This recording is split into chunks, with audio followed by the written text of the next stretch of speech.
101 시리즈 세 번째 시간입니다. 이 시리즈의 목적 두 가지 있다고 말씀드렸습니다. 교회로서의 정체성, 아이덴티티가 무엇인가, 우리는 왜 교회로서 모이는가이고요. 그리고 두 번째는 방향성입니다. 교회로서의 방향성을 제시하기 위해서 우리가 3주 동안의 시리즈를 하고 있습니다. 디렉션, 우리가 가야 할 길, 또 무엇을 해야 하는지를 우리가 3주 동안에 우리가 이제 배우고 있는데요. 비전, 아까 우리 기찬 씨께서 말씀하신 대로 비전이 무엇이냐라고 했을 때 우리의 교회의 비전은 하나님 나라이며, 또한 이 하나님 나라는 세계 곳곳에 흩어져 있는 모든 교회의 비전이라고 말씀을 드렸습니다. 그리고 이 비전은 우리가 만들어낸 비전이 아니라 바로 하나님께서 보시고자 하는 것이고, 바로 이것을 위해서 예수님께서 이 땅에 오신 거예요. 하늘에 계신 우리 아버지, 이름이 거룩히 여김을 받으시는 그 하나님 나라. 그리고 이를 위해서, 이 비전을 위해서 우리는 교회로 모이고 있는데, 바로 교회의 사명, 미션이 뭐냐? 예수 그리스도의 제자가 돼서 세상을 섬기는 교회이다라고 말씀을 드린 바 있어요. 이것도 여러분들이 이제 외우시면 좋겠어요. 야, 너네 교회를 한마디로 좀 한번 표현해봐라. 그랬을 때 예수 그리스도의 제자가 돼서 세상을 섬기는 교회의 한 사람이다. 라고 말씀을 하시는 것도 좋겠습니다. 그래서 이를 위해서 또한 세 가지 공동체, 예배와 기도, 양육과 훈련, 그리고 마지막으로 전도와 선교라는 가족 공동체로 우리가 지금 모이고 있습니다. 전도와 선교, 오늘 주제예요. Expanding Community, Outward Discipleship, 밖으로 향하는 제자도를 이제 얘기를 할 텐데요. 이 성경 말씀은 예수 그리스도를 포인트하고 있어요. 예수 그리스도 한 분을 가리키는 말씀인데요. 이 예수님을 가리킬 때 여러 가지 팀으로, 주제로도 설명이 가능합니다. 예를 들어서 예배라는 팀으로 설명이 가능해요. 그리고 결혼, 관계로 성경 말씀을 풀어서 예수님을 가리킬 수도 있고요. 또한 오늘 주제가 되는 선교, 전도와 선교, 선교적인 퍼스펙티브로 성경을 읽을 수가 있다는 것입니다. 그래서 분량이 많아요. 오늘 창세기부터 요한계시록까지 여전히 전 성경을 좀 다룰 예정이나 깊이 들어가진 않겠습니다. 반드시 오늘 저와 여러분들이 기본적으로, 기초적으로 반드시 알아야 할 내용만 이제 정해서 2시간 45분 정도 이제 얘기를 좀 나누려고 해요. 그래서 여러분들, 여러분들의 귀와 마음의 그 귀가 좀 열렸으면 좋겠습니다. 첫 번째, 우리가 반드시 알아야 할 것, 선교의 시작입니다. 선교의 시작, the origin of mission. 그 선교는 누가 시작했고 어디서부터 시작이 됐는지를 알아야 돼요. 그 파운데이션이 무엇인지. 선교의 시작은 창조주 하나님이세요. 창조주 하나님, God the Creator.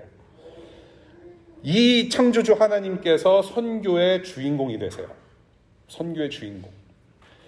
하나님 자신을 드러내시는 성품, 하나님 자신의 영광을 발산할 수밖에 없는 그 하나님의 성품에서부터 시작이 돼요. 하나님은 하나님의 존재 자체가 스스로 감추시는 분이 아니라 발산하시는 분이세요. 하나님의 성품을 드러내시는 분이세요. 거기서 선교가 시작이 되는데, 바로 여러분들이 창세기 1장 1절을 읽으시면 뭐가 나옵니까? 창세기 1장 1절 무슨 사건이에요? 하나님께서 태초에 천지를 창조하신 사건이 1장 1절부터 기록이 되고 있어요. 바로 이 하나님의 선교가 천지 창조로부터 시작이 되는 거예요. 하나님 자신을 드러내셨어요. 하나님이 어떤 분이신지 천지를 창조하심으로 자기 자신을 드러내셨고, 성품이 곁들어진 이 세상 만물을 창조하시면서 다스리셨어요. 그래서 우주 만물을 만드시면서 자신을 드러내셨고, 그 만들어진 피조물들, 만물들은 바로 곧 하나님의 영광 그 자체인 거예요. 하나님의 영광 그 자체다. 그리고 자신의 형상으로 유일하게 만든 원숭이 떼가 있어요. 사람, 원숭이 아니에요. 사람이에요. 남자와 여자를 하나님의 형상대로 만드시고, 그 하나님께서 만드신 만물을 다스리게 하셨어요. 그래서 그 사람들에게 주신 명령이, 첫 번째 명령이 있었는데, 그걸 더러 우리는 문화 명령이라고 말합니다. Cultural Mandate. 그 문화 명령이라는 거 여러분들 잘 알고 있어요. 너희는 생육하고 번성하고 정복하고 다스리라는 명령을 주셨어요.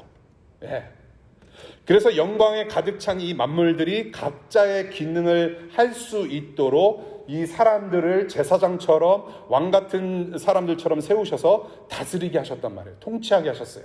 예, 그 명령을 이루면 예배가 되는 거예요. 이미 예배는 시작됐습니다. 천지가 창조된 후부터 하나님은 자 너네들 이제 다 만들어졌으니까 이날 한 날 정해서 12시에 모여라, 밥 먹고 모여라, 그래서 나한테 예배하면 돼라고 정해주신 시간에서 우리가 예배를 한 것이 아니라 창조 때에는 every day, every hour, every moment가 예배였어요. 하나님께서 만드신 창조물 자체가 자기의 기능을 하는 것, 자기가 펑션하는 것 자체가 예배였단 말이에요. 그래서 하나님께서 다 지으시고 난 다음에 보시기 좋았던 거예요. 예배를 받으시는 순간들인 거예요. 순간순간이. 예.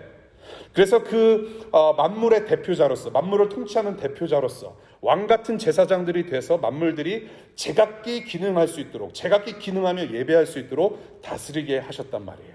예. 그것이 사람의 임무였죠.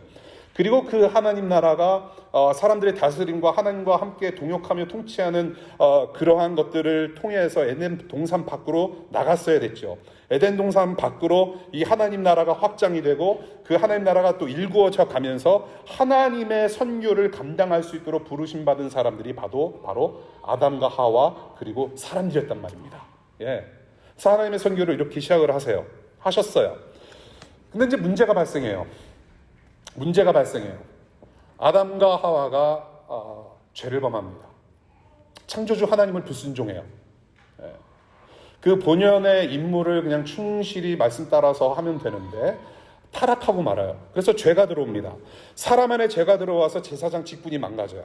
세상을 잘 다스려야 되는데 그러지 못했단 말이에요. 하나님을 예배하는 존재였는데 하나님을 예배하지 못해요. 만물들도 다스리지 못해요. 여러분, 예수 그리스도를 따르는 사람들은 자연 보호에도 힘써야 돼요. 환경 문제 힘써야 돼요. 왜? 하나님께서 창조하신 만물이기 때문에 그래요. 우리는 청지기의 사명을 임무받은 사람들이에요. 예. 그래서 신경 써야 돼요. 힘써야 돼요. 네, 만물들이 제대로 숨 쉴 수 있도록 기능할 수 있도록 힘써야 돼요. 우리가. 예. 그런데 죄가 들어와서 자연도 파헤치고 하나님을 스스로 예배하지도 못하고, 그래서 이 사람뿐만 아니라 만물도 타락해서 모든 인류가, 모든 만물들이 죽음이라는 것을 경험하게 되는 거예요. 죽음을 경험해요. 죽음이라는 죄값을 치르는데요. 그래서 하나님을 예배하는 것에 실패하고 맙니다. 사람들은. 예배가 무너졌어요. 세상 가운데. 그래서 결국 제사장이란 사람들이 아담과 하와가 에덴 동산에서 쫓겨나고요. 그 에덴 동산이 뭐예요? 다시 말씀드려서 예배 처소였고 선교지였단 말이에요. 그래서 쫓겨나요. 그러고 나서 아담과 하와의 후손들이 계속 나타나요. 그런데 하나님께서 이 후손들에게 주신 약속이라는 게 있어요. 언약이라고 하는 거예요. covenant. 언약이 있는데 이 하나님께서 자신의 선교, 하나님 나라 완성이라는 자신의 선교를 완성하시기 위해서 아브라함, 모세, 다윗과 같은 사람들, 특별한 사람들을 세우셔서 언약을 맺으세요. 약속을 맺으시는데 그 언약이라고 하는 거, 여러분들이 기독교 교회를 경험하시면은 언약이라는 단어를 자주 들으시게 될 거예요. 편한 말로 약속이라고 하는데요. 계약 관계다. 계약을 체결한 관계예요. 그런데 언약은 하나님께서 일방적으로 사람들에게 복 주시기 위해서 만드신 언약인데 그 언약의 내용이 뭐냐면 하나님은 하나님 되시고 우리들은 하나님 백성이 되면 된다라는 거예요. 예. 우리가 하나님의 백성이 될 때 가장 행복하고 가장 기뻐요. 그것을 약속하셨어요. 그것을 약속하신 후에 이스라엘에게 그 약속을 주셨는데, 그래서 이스라엘도 하나님의 선교사로서 하나님 나라를 확장해가며 하나님 말씀에 순종하면서 그러한 행복한 삶을 살고 하나님 나라를 일구어 가야 되는데 실패해요. 언약을 어겨요. 하나님만 섬겨야 되는데 뭐가 문제라고 말씀드립니까? 항상 양다리가 문제예요. 하나님만 섬기지 않고 다른 신들도 함께 겸하여 섬겨요. 같이 섬겨요. 양다리를 걸쳐요. 이스라엘이 엄청 혼납니다. 수백 년 동안. 이스라엘이 실패해요. 그럼에도 불구하고 하나님께서는 이 약속을 지키시고 이 땅의 하나님 나라, 이 땅의 하나님의 선교를 완성하시기 위해서 보내주신 이 세상 최초의 선교사가 계세요. 이 세상 최초의 보내심 받은 선교사가 있으니 그분 이름이 바로 예수 그리스도세요. 예수 그리스도. 원래 하나님께서 본래 이루시려고 했던 하나님 나라를 완성하시려고 오신 분이 바로 하나님의 아들 예수님이세요. 이 하나님의 아들 예수는요, 아버지의 뜻, 그 하나님 아버지의 선교를 누구보다도 잘 아셨던 분이에요. 하나님의 마음을 잘 알았어요. 예. 우리 애들은요, 제가 걔네들을 얼마나 사랑하는지 잘 몰라요. 여기 자녀, 엄마 아빠가 엄청 사랑하셔. 잘 모르지. 잘 모른다라는 어떤 표정이. 이준아, 온리야, 엄마 아빠가 얼마나 사랑하는지 아니? 예, 딴청하고 있습니다 지금. 몰라요. 아빠가 어떤 의도로 이렇게 가르치고 왜 이렇게 하는지를 몰라요. 예. 심지어는 엄마 아빠가 만들어준 밥, 얼마나 영양가가 있는 밥인데 이 뜻을 모른단 말이에요. 이 자식들은. 예. 여러분들이 또 그렇게 또 성장하셨잖아요. 잘 몰라요. 하나님 아버지의 마음을 예수님은 잘 아셨어요. 또한 한 분이셨기 때문에. 하나님의 마음, 하나님의 뜻, 하나님의 선교를 누구보다도 잘 알았던 예수님께서 이 땅에 내려오셨는데, 그 예수님께서 이 땅에 사신 삶 자체가 곧 하나님 나라이셨어요. 하나님 마음이셨어요. 삶 자체가. 그 하나님 나라, 여러 가지 기적과 가르침으로 맛보이셨어요. 바로 하나님 나라를 심어 놓으신 거예요. 선포하셨어요. 삶으로. 죄악 가득한 죽음의 땅에 천국 복음 자체로 오셔서 죄를 해결하시고 저와 여러분들을 영생하게끔 자녀로 다시 세우시기 위해서 십자가에서 죽으셨고 또한 3일 만에 부활하신 분이에요. 그래서 이 예수 그리스도를 믿고 따르고 주인으로 모시는 자들마다 특별한 임무를 맡기셨는데 바로 제사장이라는 직분이에요. 자녀라는 직분이에요. 존재 자체가 바뀌는 거예요. 그 예수님께서 하나님 앞으로 우리를 인도해내세요. 죄악으로 가득한 우리를 하나님 앞으로 인도해내신 대제사장이신데, 그 대제사장을 따라가는 우리 저와 여러분들, 교회를 믿는 자들을 제사장으로 부르셨다는 거죠. 그래서 하나님 앞으로 인도하시고 영생하는 천국을 살 수 있도록 하시고, 지금 우리가 이 땅 가운데 살아가는 동안 다시 제사장의 모습으로 이 세상을 섬기며 하나님을 예배할 수 있는 최전선에 투입하셨다는 거예요. 이것을 위해서, 근데 예수님께서 이제 죽으시고 부활하시고 승천하셨어요. 승천하시면서 우리 주님께서 데리고 다니셨던 제자들을 이제 사도로 부르시면서 특별한 일을 맡기세요. 몇몇 사람들을 세우셨는데 그들이 제자였고 사도들인데, 주님께서 승천하시고 난 다음에 다시 오시는 날, 재림의 시간까지 하나님의 선교를 이 땅에서 계속 지속할 수 있도록 자신의 능력을 주셨고, 다음과 같은 말씀으로 선교를 감당하도록 명령하셨어요. 자, 파워포인트 보겠습니다. 마가복음 16장 15절 다 같이 시작. 너희는 온 세상에 나가서 만민에게 복음을 전파하여라. 누가복음 24장 시작. 그의 이름으로 죄사함을 받게 하는 회개가 모든 민족에게 전파될 것이다 하였다. 예루살렘에서부터 시작하여 너희는 이 일의 증인이다. 요한복음 20장 시작. 아버지께서 나를 보내신 것과 같이 나도 너희를 보낸다. 마지막 마태복음 28장. 나는 하늘과 땅의 모든 권세를 받았다.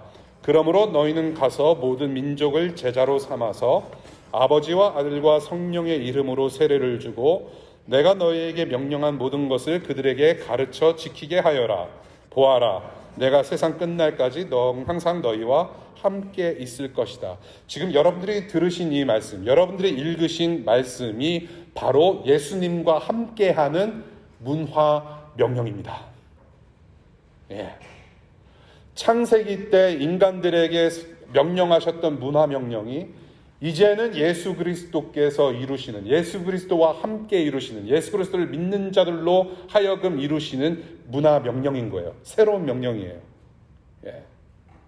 보낸다, 보낸다, 보낸다. 그리고 이 선교를 위해서 성령 하나님을 보내주신다고 약속도 하세요. 예. 바로 사도행전 1장 8절입니다. 다 같이 큰 소리로 웅성대지 않고 읽겠습니다. 시작. 성령이 너희에게 내리시면 너희는 능력을 받고 예루살렘과 온 유대와 사마리아에서 그리고 마침내 땅끝에까지 이르러 내 증인이 될 것이다. 성령 하나님과 함께 하시는 선교 사역을 감당하시려고, 그래서 우리가 예수 그리스도의 증인이 돼서 이 세상을 가꾸어가고 하나님 나라를 일구어가는 사람들로 세우시기 위해서 성령 하나님께서 오신다라는 거. 예. 그러니까 결국에는 계속해서 하나님께서 주도하시는 하나님의 선교를 선교의 하나님이 완성하신다라는 거예요. 성령 하나님. 그 약속이 바로 사도행전 2장의 오순절 성령 강림으로 완성이 돼요. 그때 성령 하나님께서 오셔서 이제 우리와 함께 하시는 거예요. 그때부터 교회가, 지역교회가 시작이 돼요. 사도들로부터 성령 하나님의 주도하심으로. 구약시대에서는 성령 하나님이 계셨어요. 구약에서도. 근데 구약에서의 성령님은 언제든지 왔다가 떠나실 수 있는 분이에요. 사울이 그랬죠. 수많은 우리의 선조들이 그랬어요. 하나님의 영이 임했는데 그 다음날 일어나고 보니까 하나님의 영이 없어요. 그리고 악의 영으로 가득 차서 악한 일만 해요. 하나님 면전에서. 근데 성령이 오셨다라는 의미는, 신약에서의 성령이 오셨다는 의미는, 한번 거하신 성령 하나님은, 구원받는 자들에게 선물로 주신 성령 하나님은 하나님께서 뺏어가지 않으세요. 성령님은 늘 여러분과 함께 사시는 분이에요. 하나님의 영, 그리고 예수님의 영이세요. 그 성령이 함께 하셔서 지역교회가 이제 시작이 되고 교회가 확장이 돼요. 그래서 세상 곳곳에 복음이 들려지고 하나님 나라가 점차 완성되는 그 하나님의 선교의 과정에 지금 2023년 워싱턴 DC에 이렇게 저와 여러분들이 모이고 있는 거예요. 선교 하나님의 역사의 흐름 속에 지금 저와 여러분들이 여기 앉아 있는 거예요. 네. 이게 이제 풀어서 좀 이제 설명해 드리자면, 우리 교회, 저와 여러분들의 존재가 거슬러 올라갔더니 우리 부모님 세대의 신앙, 그리고 우리 조부모님들의 신앙, 그 위에 미국 서양 선교사님들, 구한말에 오셨던 선교사님들, 그리고 그 이전에 중세시대 신학자들, 그 이전에 누구예요? 사도들, 초대교회 사도들, 그리고 조금 더 거슬러 올라갔더니 예수님과 직결된 존재들이고 교회라는 것이고요. 그리고 더 올라가 봤더니 아브람과 야곱과 모세와 다윗과 수많은 우리 신앙의 선조들이 있었고, 그 위에 누구예요? 창조주 하나님. 우리는 하나님의 선교라는 거대한 하나님 나라 프로젝트 안에 직결된 사람들이에요. 그리고 2023년으로 흘러왔습니다. 그리고 선교의 끝은 언제인가? 바로 마태복음 24장 14절. 이 하늘나라의 복음이 온 세상에 전파되어서 모든 민족에게 증언될 것이다. 그때야 끝이 올 것이다 라고 주님께서 말씀하셨어요. 이게 바로 선교의 끝이에요. 그래서 선교는 이렇게 정리해 볼 수 있습니다. 하나님 자신을 드러내셔서 자신의 뜻을 이루시는 일을 우리는 선교라고 해요. 그래서 하나님이 주도하시는 일이고, 그래서 하나님께서 끝내시는 일이에요. 그래서 선교의 역사는 초대교회 사도들이 아니라 하나님으로부터 시작을 하고 천국의 복이 퍼져나가는 역사이며, 동시에 하나님께서 언약을 지키시는 역사다고 우리는 정의할 수 있어요. 그것이 선교다. 그래서 선교의 절정은 무엇이냐? The climax of his mission. 바로 예수 그리스도예요. 저와 여러분들 모두가 만물과 통합돼서 하나님 앞으로 예배하며 나아갈 수 있도록 길이 확 터지는 그런 예수님의 십자가 사건이 바로 이 선교의 절정이란 말이죠. 이 한 명의 선교사로 하나님의 뜻이 이루어지는 거예요. 예. 그 선상에 지금 우리가 있어요. 이제 점점 뜨거워집니다, 마음이. 예. 두 번째, 이제 처음에 이제 선교의 시작, 선교의 흐름을 우리가 봤고요. 선교의 목적, 간단히 방금 말씀드린 대로 하나님 나라예요. 이것이 그분의 뜻이에요. 비전이에요. 천국 복음이 열방에 모든 사람들에게 다 뿌려질 때 하나님께서 다시 오시고 그날 하나님 나라가 완성이 돼요. 저와 여러분들의 구원이 완성돼요. 천국 예배입니다. 다시 한번 볼 필요가 있죠. 요한계시록 7장 9절부터 12절 말씀이에요. 우리 다 같이 여러분들 큰 소리로 성경 말씀 읽어본 지 꽤 됐잖아요. 그렇죠? 예, 옆에 룸메이트 있는데 막 이렇게 크게 뭐 읽습니까? 예. 큰일 나요. 그러면. 그렇죠. 교회 왔을 때, 예배모임에 왔을 때 큰 소리로 읽으셔도 돼요. 자, 한번 읽어보겠습니다. 시작. 그 뒤에 내가 보니 아무도 그 수를 셀 수 없을 만큼 큰 무리가 있었습니다. 그들은 모든 민족과 종족과 백성과 언어에서 나온 사람들인데 흰 두루마기를 입고 종려나무 가지를 손에 들고 보좌 앞과 어린 양 앞에 서 있었습니다. 그들은 큰 소리로 구원은 보좌에 앉아 계신 우리 하나님과 어린 양의 것입니다 하고 외쳤습니다. 모든 천사들은 보좌와 장로들과 내 생물을 둘러서 있다가 보좌 앞에 엎드려 하나님께 경배하면서 아멘, 찬송과 영광과 지혜와 감사와 존귀와 권능과 힘이 우리 하나님께 영원 무궁하도록 있습니다. 아멘. 이것이 바로 천국에서 지금 진행되고 있는 예배 모습이고요. 이것이 바로 천국 예배이고 하나님 나라예요. 이미 천상에서는 이 예배가 있고 지금 주일날 우리가 일주일에 한 번 모여서 이 천상 예배, 우리가 지상의 예배로 합류하고 있습니다. 지금 이 순간에도 천군 천사는 저 천국에서 하나님을 향해서 예수 그리스도를 향해서 예배를 하고 있고 찬송을 하고 있고요. 지금 그 예배를 지금 여기서 하고 있는 거예요. 연습하고 있는 거예요. 그래서 이게 바로 하나님께서 창조하셨던 계획이고 의도하셨던 바예요. 하나님 나라 예배예요. 예. 각자 제 기능을 함으로 하나님께 온전히 다 쏟아내는 모든 찬송과 영광을 올려내는 창조 계획이 여기 있다라는 거죠. 영원한 예배. 의도하셨던 창조의 목적이 이제 곧 완성이 될 것이라는 거예요. 이러한 모습을 우리가 이제 직접 보게 될 거예요. 저는 천국 가면요, 지금 천국에 계신 저희 아버지 보고 싶어요.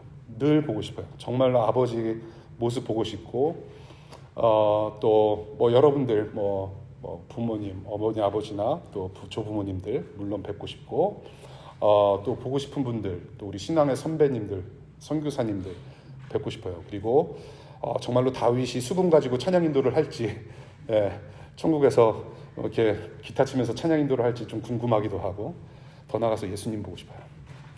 나를 사랑하셔서 죽으셨다라는 그 예수님이 어떻게 생기셨는지 여러분들 궁금하지 않습니까? 흠모함만한 게 하나도 없으셨다고 그래요. 그냥 중동 사람이에요, 그분은. 예수님 보고 싶어요. 근데 그 예수님이 천국이라는 거대한 스테디움 중심에 있고, 그 예수 그리스도의 붉은 피로 흠뻑 적셔진 흰옷 입은 형제자매들, 천국 가족들이 그분을 향해서 예배하고 있어요. 마치 월드컵 보는 것 같죠. 예.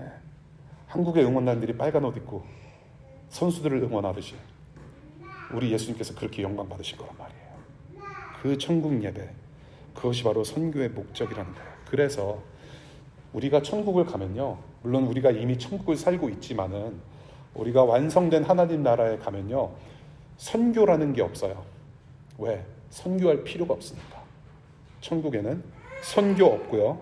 왜냐하면 전도할 필요가 없기 때문에 오직 예배만 있는 거예요. 예배만. 그거를 지금 우리는 일주일에 한 번 연습하는 거예요. 자, 선교의 방법, 세 번째 선교의 방법입니다. 첫 번째 기원, 두 번째 목적, 그리고 세 번째 선교의 방법. 이제부터 중요한 거예요. 이제부터 중요하기 때문에 이제 1시간 반을 할 거예요. 선교는요, 그래서 삶이에요. 사는 것 그 자체예요. 사도들로부터 시작된 지역교회, 2000년 전에 그 시작된 지역교회는 하나님과 하나님의 나라를 선포하는 선교적인 개념이 이미 내포되어 있는 거예요. 교회가 뭐예요? 교회. 건물입니까? 소셜클럽이에요? 일주일에 한 번 동아리 모이는 것처럼 모이는 거예요? 아니잖아요. 교회라고 하는 것은 사람이에요. 하나님의 자녀들 그 자체예요. 하나님의 자녀들로 부르심을 받은 존재들 그 자체를 교회라고 부르는 거예요. 우리는 여기 모여서도 교회고, 여러분들이 직장이나 학교 가거나 도서관에 가거나 가정의 부엌으로 들어갈지라도 여러분들은 이미 교회인 거예요. 그냥 교회예요. 이미 하나님을 나타내는 존재로 부르심을 받은 자녀들로 사는 삶이에요. 선교하는 삶으로 이미 그렇게 부르셨어요. 그래서 저는 미셔널 철치라는 말을 저는 조금 불편하게 생각해요. 미셔널이라는 수식어가 붙을 필요가 없어요. church, 교회라는 것 자체가 이미 발산적이에요. 선포적인 내용이에요. 선교적이에요. 우리의 존재 자체가 선포적이고 선교적이기 때문에요. 삶 자체가 선교이기 때문에 그래요. 얼마나 2000년 동안 제대로 못 살았으면 선교적이라는 수식어가 붙어요. 여러분들 이름 앞에 잘생긴 분이, 죄송합니다. 없는 것 같아요. 아름다운 김평은, 아름다운 사라짱, 아름다운 우리 양아씨. 사실 수식어가 필요 없어요. 여러분들 이름 자체가 아름다움이고 여러분들 존재 자체가 아름다움이기 때문에 그냥 섣불리 수식어를 붙일 바에 그냥 이름 부르는 게 훨씬 나아요. 교회는 수식어가 안 붙어도 돼요. 한동안 데이비 플랫이라고 쓴 레디컬이라는 책이 있어요. 여러분들 중에 레디컬이라는 책을 읽어보신 분들 계실 거예요. 레디컬 크리스찬이 되자라고 얘기를 했어요. 그게 엄청난 무브먼이 일어났었죠. 지금 맥클린 바이블 처치 담임 목사인데 얼마나 레디컬하지 못한 삶을 살았으면 수식어가 붙을까요? 크리스찬 앞에. 우리는 이미 예수님을 믿음과 동시에 레디컬한 사람들이에요. 세상 가치를 싸워내는 사람들이에요. 세상은 피라미드를 향해서 한 꼭지점으로 올라갈 때 우리는 바닥을 보는 사람들이거든요.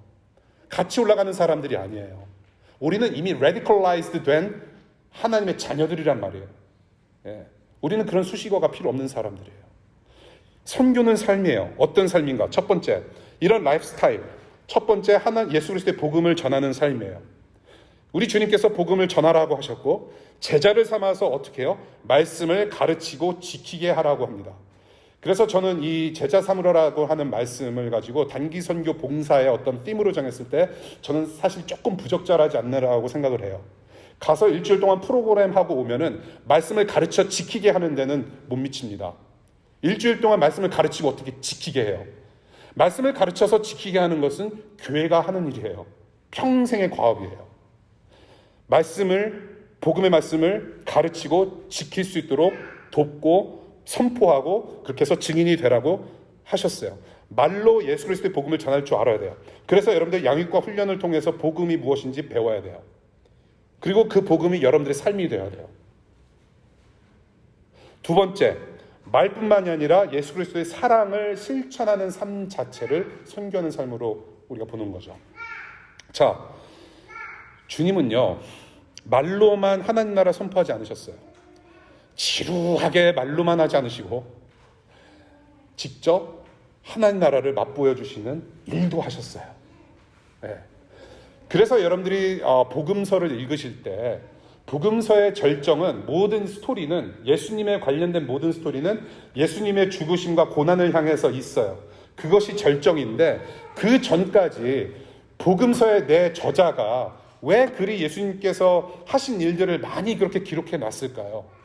사실 그거 필요 없고 우리가 십자가만 필요하면은 다른 내용 필요 없어요. 각 복음서 4, 5장이면 끝나요. 그런데 왜 예수님께서 이런 일들을 우리에게 하셨는지, 왜 이 땅에서 왜 사람들을 이렇게 만나셨고 치유하셨고 기적을 베푸셨고 왜 그러셨는지를 기록한 이유가 분명히 있을 거란 말이에요. 바로 말로만이 아니라 삶으로 하나님 나라를 보여주셨다는 거거든요. 그래서 제자들이 그것을 보고 따라할 수 있게. 그래서 2023년은 21세기군요 벌써. 21세기를 살아가는 저와 여러분들이 그 예수님을 본받고 섬기는 삶, 봉사하는 삶, 사랑을 실천하는 삶을 살아갈 수 있도록 하기 위해서 기록했단 말이에요. 예. 복음을 삶으로 실천하신 분이에요. 그 나라를 직접 맛보여 주시는 행동하는 복음으로 사신 분이 바로 예수님이세요. 그래서 마가복음 1장 1절에 뭐라고 그래요? 예수 그리스도의 복음은 이러하다면서 예수님 삶 자체를, 존재 자체를 복음이라고 부르는 거죠. 사도행전 10장 36절부터 38절까지 그 예수님에 관련돼서 증언하는 내용, 이런 내용이 있어요. 하나님께서 나사렛 예수에게 성령과 능력을 부어주셨습니다. 이 예수는 두루 다니시면서 선한 일을 행하시고 마귀에게 억눌린 사람들을 모두 고쳐주셨습니다. 그것은 하나님께서 그와 함께 하셨기 때문입니다. 선한 일을 하셨대요. 왜? 하나님께서 함께 하셨기 때문에. 가서 제자 삼으라라고 명령만 하신 게 아니에요. 그래서 니들끼리 알아서 혼자 좀 잘해봐라 하신 게 아니라 세상 끝날까지 너희와 항상 함께 있겠다라고 약속하셨어요. 그 말이 뭐예요? 항상 함께 있을 터이니 선한 일 함께 하자라고 하는 동역자로 부르셨단 말이에요. 선한 일을 하셨다. 주님의 삶 존재 자체가 섬김이셨어요. 그래서 저와 여러분들도 우리도 그렇게 살아야 한다는 것을 손수 보여주셨어요. 그래서 삶과 존재 자체가 섬김이기 때문에 섬김의 영역과 선교의 영역 또한 모든 곳이 되어야 된다는 말이에요. 모든 곳이에요. Everywhere. 그래서 우리가 본받을 만한 최고의 선교사 모델은 누구냐면 바로 예수님이시다라는 거. 예, 예수님이세요. 비천한 밑바닥 세상에 오셔서 비천한 죽음으로 우리를 섬기신 우리 예수 그리스도 주님처럼 우리도 사회 저 밑바닥 어두운 곳까지 섬기는 자들로 보내신다라는 거예요. 여러분들 좋은 신앙이 뭔가요? 방언하는 분들이 좋은 신앙인가요? 여러분들 이슬람에도 방언 있는 거 아세요? 기독교에서 하는 방언, 이슬람에서 하는 방언 아무도 풀어내지 못하는 거 아세요, 여러분? 그래서 내가 하는 방언이 정말로 이슬람 방언인지 사탄의 방언인지 모르는 거 아세요? 방언하고 열심히 기도하고 기독교 용어를 막 곁들여서 남들이 편히 알아듣지 못하는 용어로 하나님께 기도하면 신앙이 좋은 건가요? 쿡 찔렀더니 예레미야서 3장 5절의 말씀이 막 튀어나오고 쿡 찔렀더니 웨스트민스터 소요리 문답 제4방 문항이 줄줄 나오고 그것이 좋은 신앙인가요? 봉헌을 많이 하면 좋은 신앙인가요? 어려서부터 일주일마다 예배 오는 거 한 번도 빠짐없이 참석했기 때문에 좋은 신앙인가요? 안 그래요, 여러분. 좋은 신앙이라고 하는 것은 예수님을 닮은 사람 그 상태를 얘기를 하는 것인데 성경에서 그 신앙 좋은 것이 무엇인지를 가르쳐요. 자, 디모데후서 3장 5절을 보면요. 겉으로는 경건하게 보이나 경건함의 능력은 부인할 것입니다. 그대는 이런 사람들을 멀리 하십시오라고 경고를 해요. 어떤 사람들? 경건의 능력을 무시하는 사람. 경건의 모양은 있어요. 아, 교회 잘 다니는구나. 열심히 기도하는구나. 성경 공부 열심히 참석하는구나. 아, 신실하게 보인다. 그런데 능력이 없어요. 겉모양은 있는데 알맹이가 없어요. 이런 사람들을 조심하라고 경고를 해요. 그런데 그 경건의 능력, 경건이란 무엇인가? 야고보서 1장 26절부터 27절까지 말을 해요. 자, 우리 파워포인트 보실까요? 야고보서 1장. 누가 스스로 경건하다고 생각하면서도 혀를 다스리지 않고 자기 마음을 속이면 이 사람의 신앙은 헛된 것입니다. 하나님 아버지께서 보시기에 깨끗하고 흠이 없는 신앙생활이는 경건은 listen. 고난을 겪고 있는 고아들과 과부들을 돌보아주며 자기를 지켜서 세속에 물들지 않게 하는 것입니다. Let me repeat.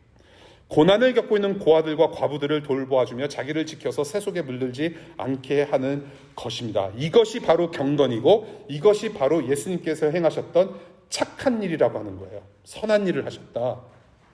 이게 바로 예수님께서 하신 일이잖아요. 예수님을 닮아가는 우리들도 이런 걸 해야 된단 말이에요. 이것이 좋은 신앙이란 말이에요. 예, 세속에 물들지 않게 하는 것, 자기를 지켜서 세속에 물들지 않고 고아들과 과부들, 세상의 약자들, 저 밑에 어두운 곳에 그늘 속에 갇혀있는 우리 이웃들을 살려내는 것. 여러분, 자기를 지켜서 세속에 물들지 않게 하는 게 뭘까요? 아까 말씀드렸듯이 우리는 피라미드를 향해서 저 높은 곳을 향해서 우리의 노력과 모든 에너지를 투자해서 올라갑니다. 더러는 속임수도 써요. 그러면서 속임수 쓰면서 우리는 하나님께 기도를 해요. 하나님 이거 되게 해주십시오. 이거 하면은 제가 11조 시원하게 바쳐주겠습니다. 그리고 내가 은퇴하면은 주님을 위해서 하나님 나라 위해서 헌신하겠습니다라고 그렇게 기도를 해요. 동시에 우리는 한 발짝 양다리 걸쳐요. 성공의 신을 우리는 섬겨요. 물질의 신을 섬겨요. 이처럼 세속에 물들면서 살아갈 수 없다라는 얘기예요. 남들은 다 위를 바라볼 때 우리는 세속에 물들지 않고 성령께서 함께 하시기 때문에 예수님께서 함께 하시기 때문에 예수님의 삶을 그대로 실천하는 밑바닥을 보는 사람.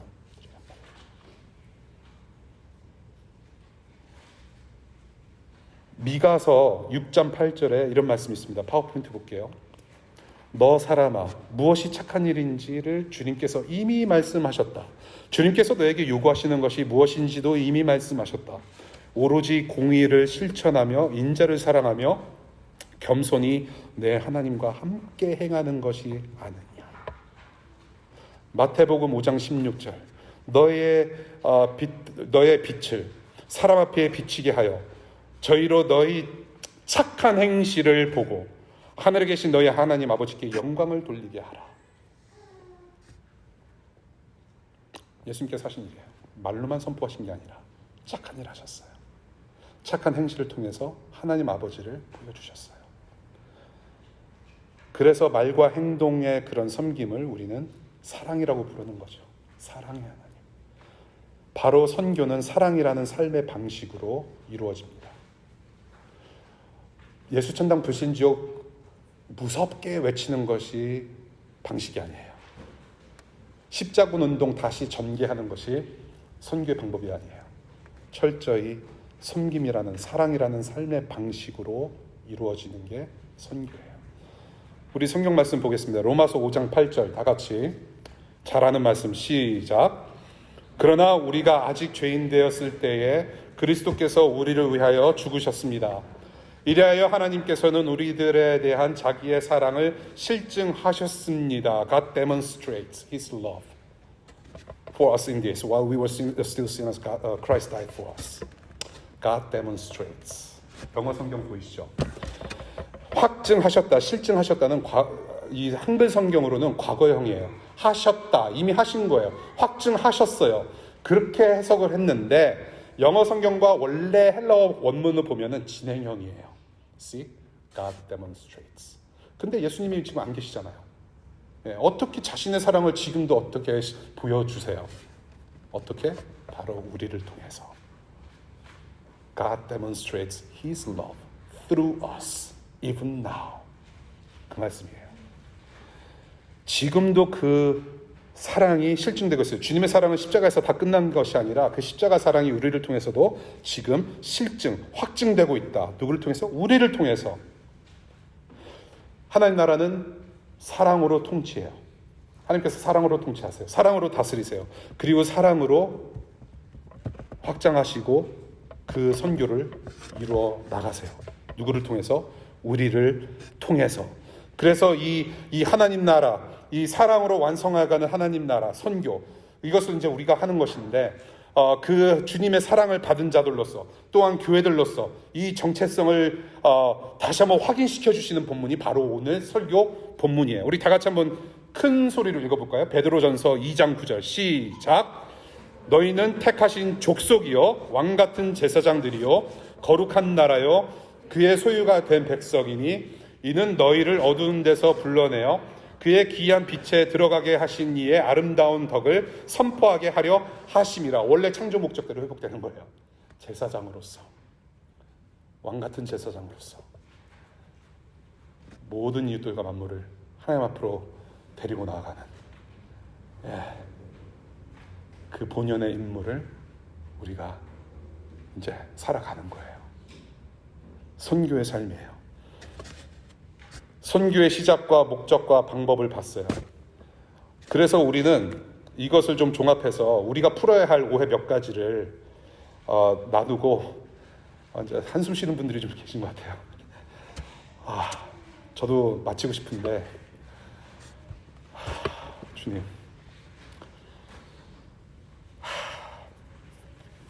그냥 할게요. 우리가 좀 풀어야 될 오해 몇 가지가 있어요. 이것이 좀 중요해요. 왜냐하면 이 오해를 풀어야만 저와 여러분들이 진정한 진짜 정체성이 무엇인지를 발견하기 때문에 그래요. 이거 정말 아셔야 돼요. 첫 번째, 세 가지 중에 첫 번째, 선교는 선교사만이 하는 것이 아니에요. 그래서 선교는 모든 믿는 자들의 삶 자체이기 때문에 선교사님만이 하는 것이 아니에요. 그것을 우리는 버려야 돼요. 세계 각지로 파송된 선교사님들만의 임무가 아니에요. 그분들 지금 하시는 일이 중요해요. 그렇게 특별히 파송받아서 특별히 훈련받고 파송받으시는 분들 여전히 필요해요. 그럼에도 불구하고 선교사님들만이 하는 어떤 특별한 일이 아니란 말이에요. 저와 여러분들은 예수 그리스도를 구주로 영접하고 신앙생활을 하기 시작할 때부터 세 가지 3S, 세 가지 S를 달고 살아요. 세 가지 직분, 타이틀이 있어요. 첫 번째, 성도. SUNGDO. 첫 번째 S예요. 성도예요. 두 번째는 순교자예요. 순교자. SOONKYOJA. 두 번째 S예요, 그게.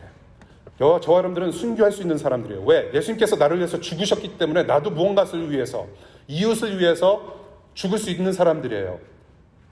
목숨은 나중치더라도 우리는 일상에서 순교하는 사람들이에요. 세상의 가치관을 따라가는 것이 아니라 내가 그것을 향해서 순교함으로 하나님 나라 삶으로 그냥 살아가겠다라고 하는 순교자의 삶을 살아가요. 마지막으로 세 번째, 우리는 선교사예요. 선교사예요, 이미. 여러분들 생일 축하 노래는 누군가가 항상 먼저 시작해야 돼요. 그렇죠? 세상에서 가장 유일한 노래 중에 하나가 바로 이 노래예요. 누군가는 시작해야 다 같이 합창할 수 있는. 그러니까 누군가가 생일 하면은 이제 축한다로 합창이 이어지는 거죠. 무엇을 축하하는지 몰라도 돼요. 일단 생일 누가 부르면 축하합니다 하면 되는 거예요. 근데 그 생일 축하 선창할 때 전문가가 아니어도 돼요. 자, A키 눌러주세요. 땅 치고서 그 키에 맞게 노래 안 불러도 돼요. 음치가 시작해도 돼요. 음치가 시작해도 돼요. 생일 노래는. 누군가가 언제든지 시작할 수 있는 노래. 생일 축하 노래예요. 하나님의 선교를 감당하기 위해서는 신학교 안 가도 돼요. 그 대신 말씀을 공부하셔야죠. 선교사로 특별히 파송식을 받을 필요가 없어요. 삶에서 그냥 노래를 시작하세요. 예수님이라는 노래를 시작하시면 돼요. 일상에서. 일상의 선교사로서. 그 예수님을 노래하는, 우리에게 새 생명이 있다라고 노래로 선창하는 사람들이 바로 우리예요. 일상의 선교사. 하나님 나라 소속인데 세상 곳곳에 침투해서 하나님 나라 어젠다로 세상을 교란시키고 전복하는 빨치산이에요, 빨치산. 일상의 선교사. 두 번째, 여러분들 선교는 가는 것이 아니에요. 선교 간다라고 우리는 표현을 많이 해요. 저는 이 기독교 용어만 잘 정리해서 올바르게 사용하고 올바르게 사용하면서 그 의미를 우리가 깨우칠 수 있다면 저는 이 기독교는 일부 전진할 수 있다라고 저는 봐요. 선교는 가는 것이 아니에요. 프로그램이 아니란 말이에요. 2000년 동안의 기독교 역사 가운데 여러 가지 비극이 있는데 그 비극 중에 하나는 이 미션이라는 단어가 선교라는 단어로 축약됐다라는 사실입니다. 삶이어야 되고 삶의 목표여야 되고 삶의 존재 그 자체였어야 되는데 선교라는 프로그램화 됐어요. 신학교가 생기면서 선교사가 따로 파송이 돼요. 그러니까 선교 가는 게 맞아요. 왜냐면 나는 선교하는 사람이 아니기 때문에 그래요. 선교는 선교사님들이 많이 하는 거예요. 2000년 동안 그래 왔어요. 그러면 선교하지 않는 삶은 어떤 삶일까요? 구경하는 삶입니까? 참 말하기 힘들어요. 우리의 정체를 말하기 힘들어요. 선교는 가는 것이 아니라 삶이라고 말씀을 돼요. 평생의 사명이에요. 이것은 삶이에요. 라이프 스타일이에요. 삶의 방식이에요. 선교하는 삶은 당연한 거예요. 그런데 단기 선교 갑니다. 행사하고 선전하고 신문기사에 나와요. 어느 교회가 단기 선교로 에콰도르 가서 교회 건물을 만들었다. 선전을 해요. 이것이 또한 자랑이 될 수 있어요. 우리 교회는 몇 개국 선교사를 파송하고 매년 여름 때마다 학생들을 모집해서 선교 갑니다라고 표현을 해요. 당연한 것인데 그게 칭찬거리가 될까요, 여러분? 여기 학생으로 오신 분들 잠깐 손 들어보세요. 학생의 신분으로 여기 DC에 오신 분들 꽤 많아요. 그렇죠? 예. 학생이 매일 학교 가는 게 플랜카드 걸만한 일이에요. 류미연 학생 오늘 학교에 등교하다. 경추 기간 2023년 1월 23일 월요일 아침 9시부터 5시. 그게 자랑할 만일이에요. 내일도 또 학교 가요. 그러니까 또 리뉴하는 거예요. 업데이트. 화요일에도 등교하다. 그게 자랑할 일이에요? 학생이 학교 가서 공부하고 도서관 가는 거 당연해요. 그게 삶이에요. 예수 그리스도를 따르는 삶은 당연해요. 무엇이 당연하냐? 선교하는 삶이 당연한 거예요. 자랑할 것이 없어요. 선교는 가는 것이 아니에요. 프로그램이 아니에요. 당연한 일이에요. 여러 가지 더 디테일 나누고 싶은데 넘어갈게요. 여러분들 아내를, 남편을, 자녀를 프로그램으로 사랑하십니까? 그거 아니잖아요. 세 번째, 선교에는 기간이 없어요. 그래서 삶으로 선교하는 삶을 살기 때문에 기간이 없어요. 단기 선교, 단기 없어요. 그런 거. 우리는 예수 그리스도를 구주로 영접한 직후부터 이미 평생 장기 선교사예요.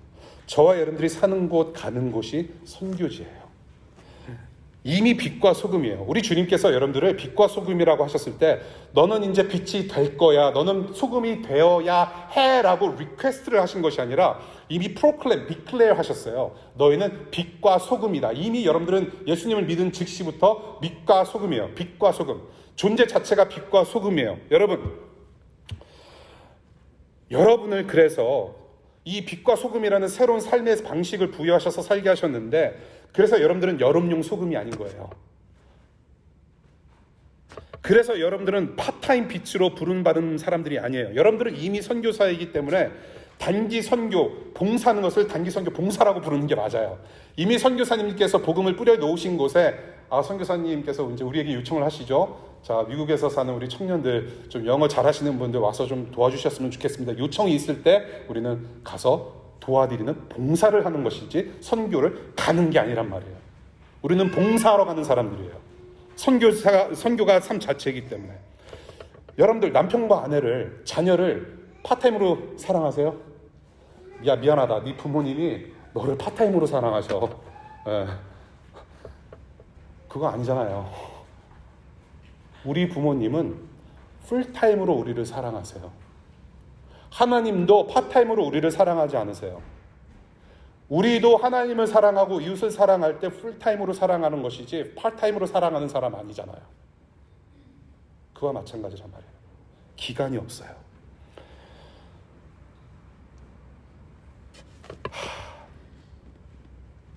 소금은 어디 가나 뿌려져야 돼요. 설렁탕.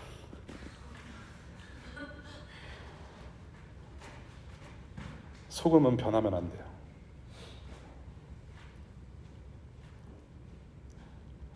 지금 실천 사항이 1시간짜리가 더 있는데 그냥 다음 주에 하겠습니다. 다음 주에 한 번 더 전도와 선교에 대해서 리뷰를 하고 조금 실천 사항으로 넘어가는 말씀으로 시리즈를 맺을게요. 이거 위도된 바 아닌데, 왜냐면 제가 모르겠어요. 좀 안에서 신이 나요. 안에서 신이 난 이유가 왜 그러냐면 왕 같은 제사장으로 부르셨기 때문에. 우리를 그냥